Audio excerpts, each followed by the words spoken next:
Goliath's death made David a legend, but his brother nearly ended it all. Most people believe the battle with Goliath was David's ultimate test, the moment that defined his calling. But what if that was just the beginning? What if the most dangerous moment in David's life came not when he was young and fearless, but later when he was worn, tired, and alone? You've heard of Goliath, the giant that fell to a shepherd's sling. But few know this. Goliath had a brother, a warrior just as tall, just as deadly, and far more personal. He didn't come for territory. He came for vengeance. Not just to avenge blood, but to extinguish the one thing that held Israel together, its anointed king. This part of the story is rarely told.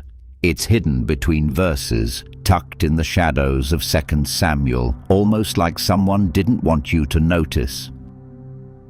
But once you see it, you'll realize Goliath's fall was only the beginning of a darker conflict, because this was no ordinary revenge.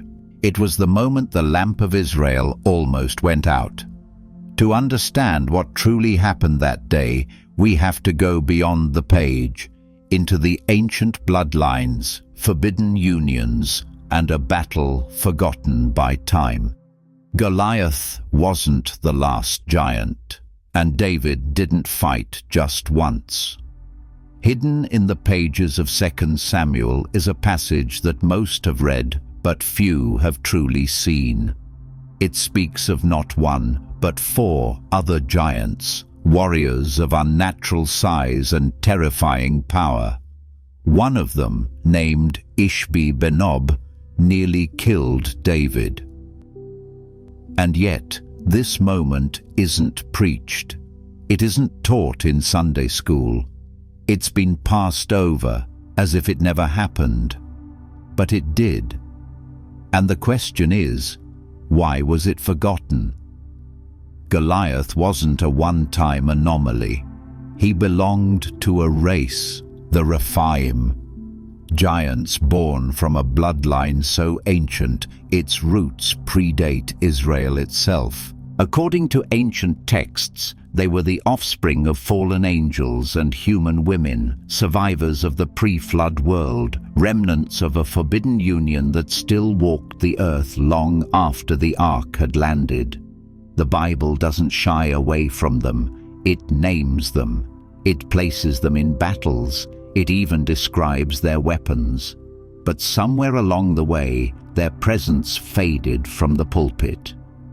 In 2 Samuel 21, the text says, Ishbi-benob came with a massive spear and a freshly forged sword, seeking to end David's life. He wasn't just any warrior, he was a descendant of Goliath's people.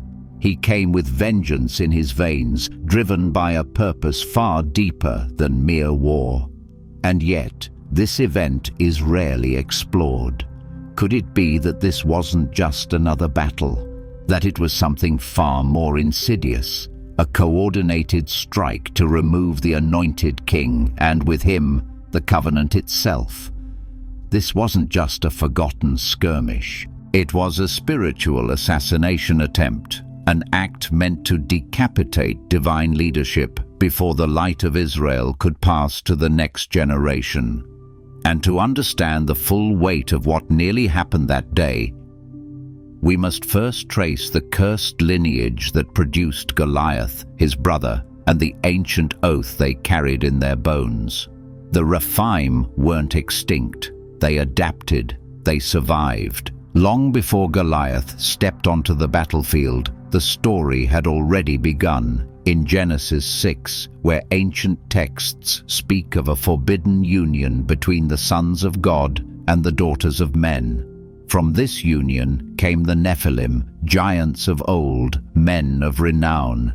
Their presence corrupted the earth, and their violence helped usher in the flood. But the flood was not the end. Somehow, something persisted. And after the waters receded, a remnant remained. Rephaim.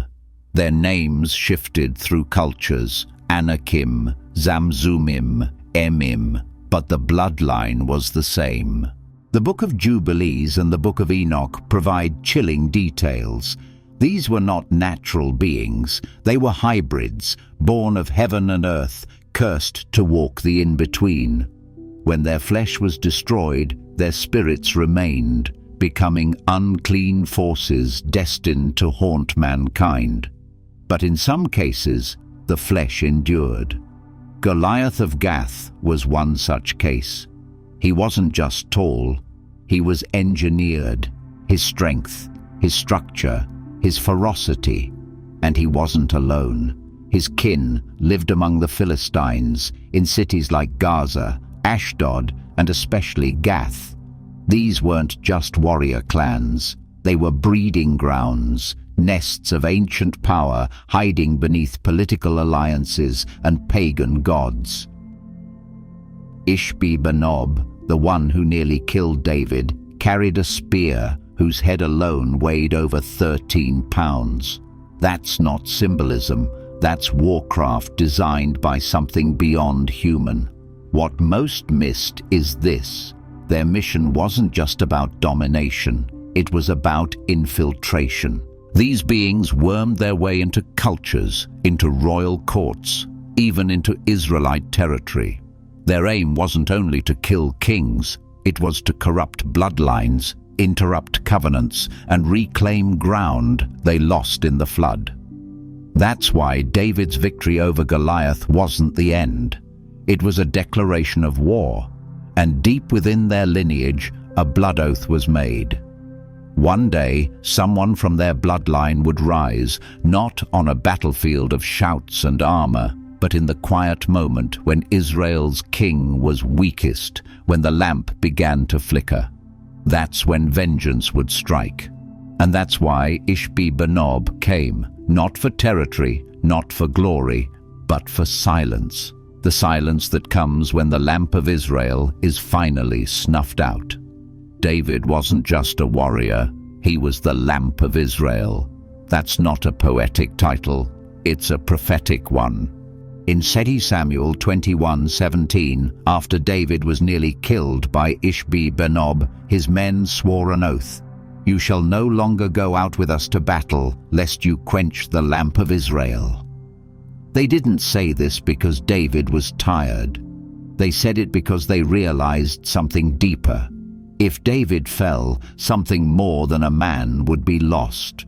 His life wasn't just political, it was covenantal. He carried the light of God's promise. The lamp burned through him, and if it went out, Israel would fall into shadow. This wasn't about the strength of his sword, but the weight of his calling. David represented continuity, protection, and divine order. When the giant struck, it wasn't just targeting a body, it was aiming at the spiritual flame that kept the nation alive. And for a moment, that flame flickered. What happens when the lamp begins to fade? When the anointed is too weary to stand? That day, the enemy nearly succeeded. Not just in spilling royal blood, but in symbolically breaking the thread that connected heaven and earth through David's life. His warriors recognized the gravity of that moment.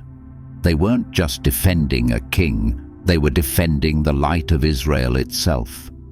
Could this moment mirror the spiritual darkness of our times? Could there be lights among us, flickering and unguarded, while we remain unaware of the giants moving in the dark? What would happen if we failed to protect them? If the lamp almost went out that day, then what lamps are dimming today, unnoticed, unguarded, and one breath away from being extinguished? The old king stood alone, worn, breathless, and marked for death. The years had taken their toll. This was not the fearless youth who ran to meet Goliath with 5 stones and a sling. This was David, the weathered king, scarred by war and time, fighting now not from vigor, but from duty. And before him stood Ishbi-benob, a towering descendant of the Rephaim, nearly 3 meters tall, armored in iron, his bronze spearhead alone weighing over 13 pounds. In his hand was a newly forged sword, not made for intimidation, but for execution. His eyes burned with something deeper than rage. This wasn't just a battle, it was vengeance soaked in ancient blood. As the clash erupted around them, David's steps grew heavier. He had fought too many wars, carried too many burdens. His hands, once guided by divine strength, now trembled, and Ishbi-benob saw his moment. He closed the gap with terrifying force, spear raised to deliver the final blow. The lamp of Israel was seconds away from going out. The silence of death began to creep in, but someone else had been watching. From the edges of the chaos, a warrior surged forward. Abishai, David's nephew, the son of Zeruiah, loyal, fierce, relentless. In that breath of vulnerability, he became more than a soldier. He became a shield between destiny and destruction. With one clean stroke, Abishai drove his blade through the giant. Flesh fell. The curse paused. The breath of the king returned. One sword, one strike, one act that changed everything. Abishai didn't just save a man. He preserved a covenant. He shielded the light that still had psalms to write and promises to pass on. The men gathered around David, shaken and humbled. They swore that he would never go to war again, not because he couldn't fight, but because they couldn't risk the light going out. But let no one think this was the final chapter. For even as one giant fell, others still waited in the shadows, carrying the same blood, the same hatred, the same ancient oath. The war wasn't over. Not yet. This was never just about flesh and blood. The battlefield may have been physical, but the war stretched beyond swords and spears. The Rephaim were not merely giants of bone and muscle. They were vessels, carriers of something darker, older and unseen. They were the earthly shadows of ancient rebellions, born from unions that heaven condemned. When Ishbi-benob raised his weapon against David, it wasn't just an act of war. It was a strike fueled by a lineage that predated kingdoms, a blood oath that reached back to Genesis 6. Paul wrote, "We wrestle not against flesh and blood, but against principalities, against powers, against rulers of the darkness of this world." This was not metaphor. The war David faced in that moment mirrored what Revelation 9 would later reveal. Entities bound beneath the earth, waiting for their appointed hour. The Rephaim weren't just survivors of the flood. They were strategic nodes in an invisible network, a dark remnant woven into human history. The attack on David was more than a personal vendetta. It was an assassination attempt against the covenant itself, an effort to cut off the Messianic line before it could take root. This was not about victory in battle. It was about extinguishing the future. The very presence of these giants among the Philistines in Gath, in the territories of Israel, signals that they were never fully eradicated. They simply adapted, masked their motives, and waited for moments when the light flickered.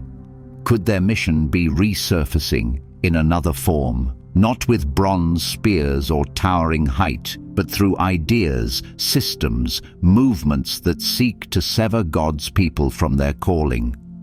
The weapons may have changed, but the aim remains the same. Silence the light, disrupt the covenant, consume the inheritance. If the lamp of Israel nearly went out that day, what about now? Who guards the flame today?